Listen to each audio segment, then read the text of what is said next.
When it came about and I realized what had happened, I had checked myself into a mental institution.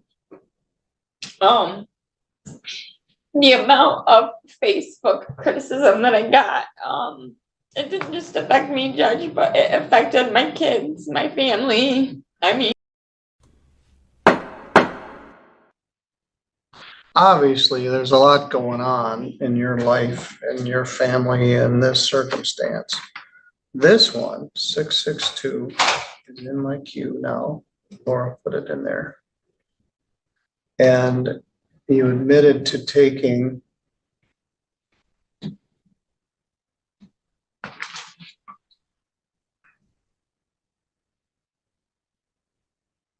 some item. Then after this, you had some other things going on. I set the matter for sentencing today. And here we are. You posted a $100 bond in this case. Ended up on Facebook and social media, and everybody had an opinion about it. What would you like me to know, Mr. Gibson? When we were here previously, when she did the plea, the court, I think, inquired if that she had any documentation to show that she had taken apparently one of her children to the Center for Health and Wellness on that same day. And so she did present today, it looks like a one-page medical record from Center for Health and Wellness dated January 9th, 2024 for one of her children. Well, she said that they went by ambulance, in fact, hadn't they? No, I went by ambulance that night to a mental facility because this completely destroyed my family. And so if the court, I can provide the court the medical record if they want, if the court needs the medical record. Yeah, let's take a look at it. Now, as far as the case goes, there appears to be, her version is that, it was an accident, and that the police report indicates that they didn't see her talking on a phone. And so that, I think it's implied that she intentionally, stole this. But, as the court already is aware, she did, suffer a lot of emotional distress over this when it was posted on Facebook. And, I think that sometimes maybe younger people, I think, that can even be a bigger deal. I think, social media tends to be more important for the younger you are.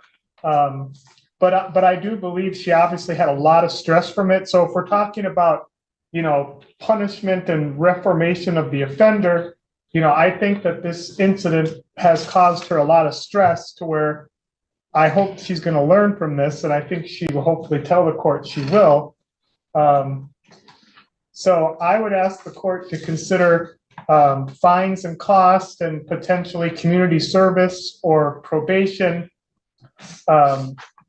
But I would ask the court to, refrain from sentencing the defendant to any jail time for this. I believe she understands that this was something that,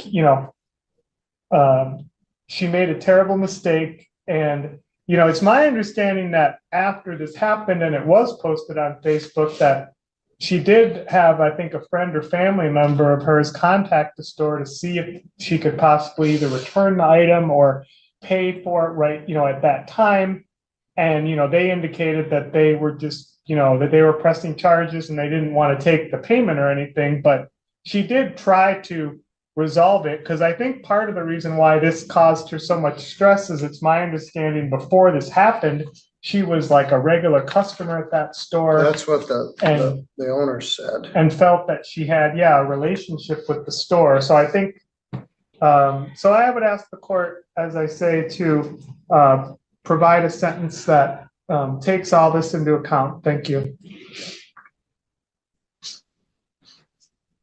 Did you spend a night in jail? No, that night, when it came about and I realized what had happened, I had checked myself into a mental institution. The amount of Facebook criticism that I got, it didn't just affect me, Judge, but it affected my kids, my family. I mean, Did they actually post the footage of the incident on the? yeah. I mean, I felt like I was under, We've got Kleenexes right there. I felt like I was on trial on Facebook. I mean, I got so many shares and my kids had to endure that at school. And it was completely out of character for me. And I feel like just this past year has just been a downward spiral. Well, let's see if we can stop it. I've got to do the sentencing next week on the other case. But you posted $100 bond. It's a first offense retail fraud. I understand that the owner was angry. But yeah, in a world we live in now, a lot of stuff gets posted on social media and it takes on a life of its own. You owe $54 and $125 in costs. Okay. And how much is that?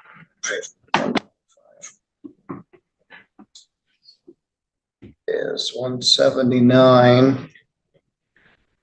And the attorney fee will be $11. Mr. Gibson certainly did $21.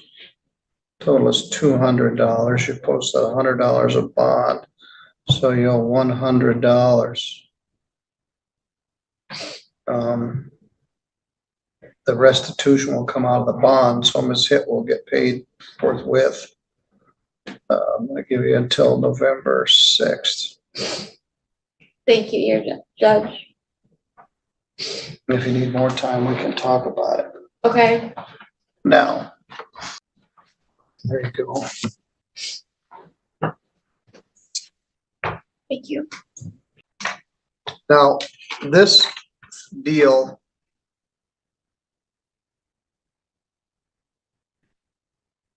about the treatment relates to which case?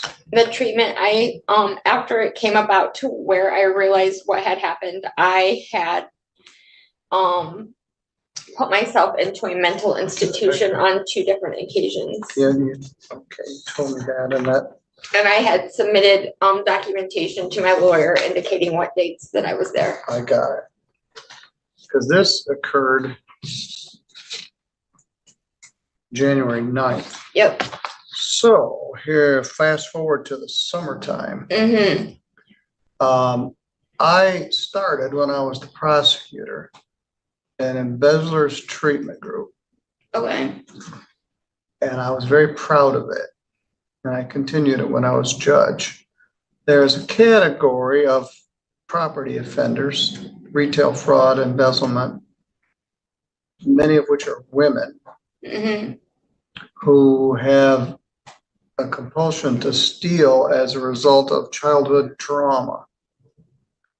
And they're walking around with all kinds of baggage, and it results in, as adults, stealing stuff. So you would have been a perfect fit for our embezzler treatment program, but it died on the vine because the circuit court quit using it.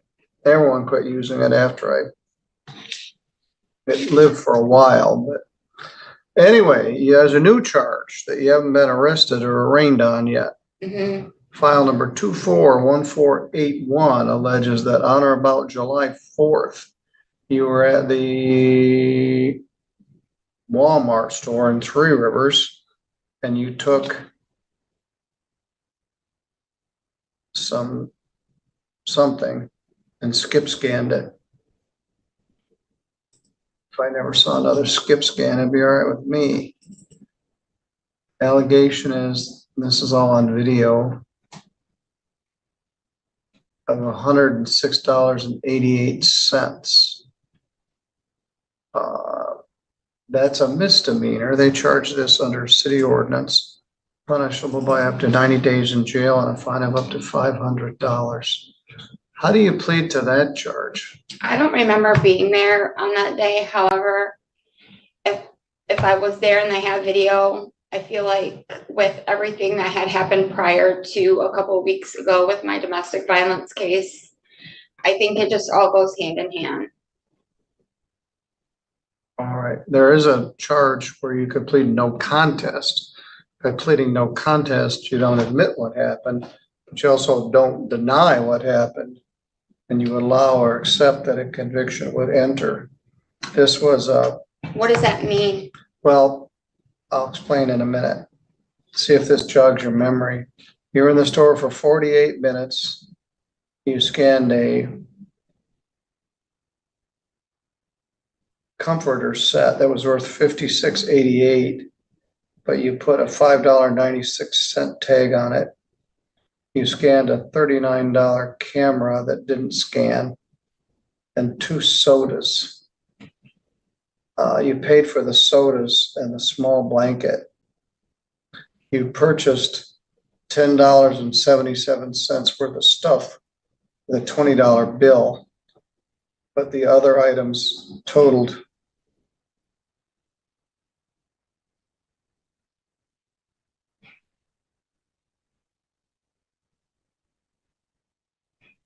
$107, I think is what they said. 106.88. All right. One reason for pleading no contest is you don't have a memory of what happened. This happens sometimes in alcohol cases. Someone is drinking and driving, they hit a tree and they don't remember anything about it, and they wake up in the hospital. Mm-hmm. And they say, well, I didn't say I didn't do it, I just don't remember it. Mm-hmm. All right, that's no contest. If you plead no contest, you don't admit what you did, but you also don't deny it. You would accept or allow that a conviction would enter. If you do plead no contest to this, I'm going to set it for sentencing at the same time as the domestic violence case. What does sentencing look like? I don't know, probably a fine, but you need some probation. Now, it also says you have a fraud charge out of Elkhart, Indiana. Mm. I also located a valid warrant out of Indiana for Brooks with Indiana pickup only. You have an open warrant for your arrest from the state of Indiana. I'll make sure that I contact them. So I want to know about that. So you have enough insight to know that you need help. Mm-hmm. So you've checked yourself in for psychiatric treatment. I want to know about that. Mm-hmm. I want to know about this Elkhart charge. Okay. I want to know if there's something else out here I don't know about. Okay. So you can plead no contest. You can also plead not guilty. If you want to plead not guilty to it, I can set it for further pretrial at a later date with an attorney. So if you plead no contest, I'll set it for sentencing with the other case on Wednesday. If you plead not guilty, I will set it for a pretrial and appoint a lawyer for you. And how long will that be? The next pretrial would be October 4th.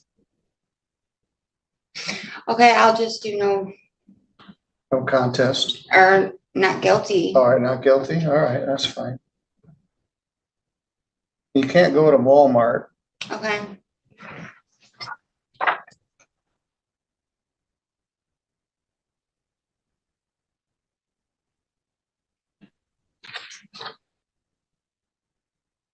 This is an open warrant. Arraignment.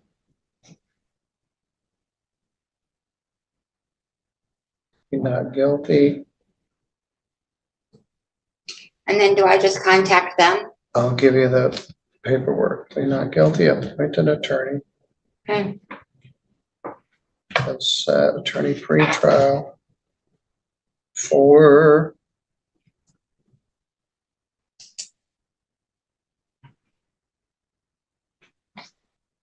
$10, $5, $8:30. Call warrant.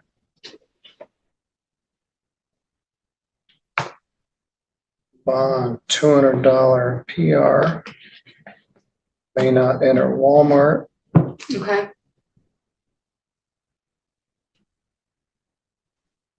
I saw on that paperwork you gave me that you got your prescriptions at Walmart.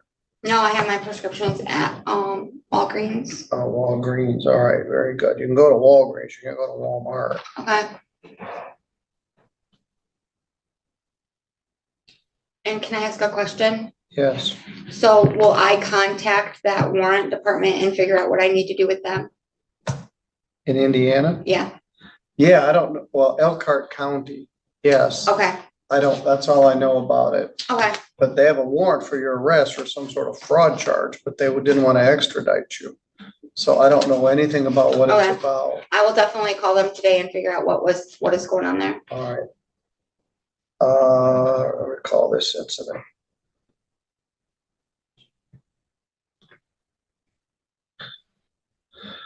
All right. We need to go out to the counter to post that PR bond. Now, they're gonna give you the attorney's name and number. I want you to call them. Okay, They're gonna get this police report, including this video. So you can see the video, and maybe that'll help jog your memory, okay, or maybe it'll show you didn't do it. I don't know, but okay. you're free to go. Thank you, Judge. All right, thank you. Thank you. Thank you, Paul. Thank you, Judge. I have an online meeting with the Supreme Court that starts in 1 minute.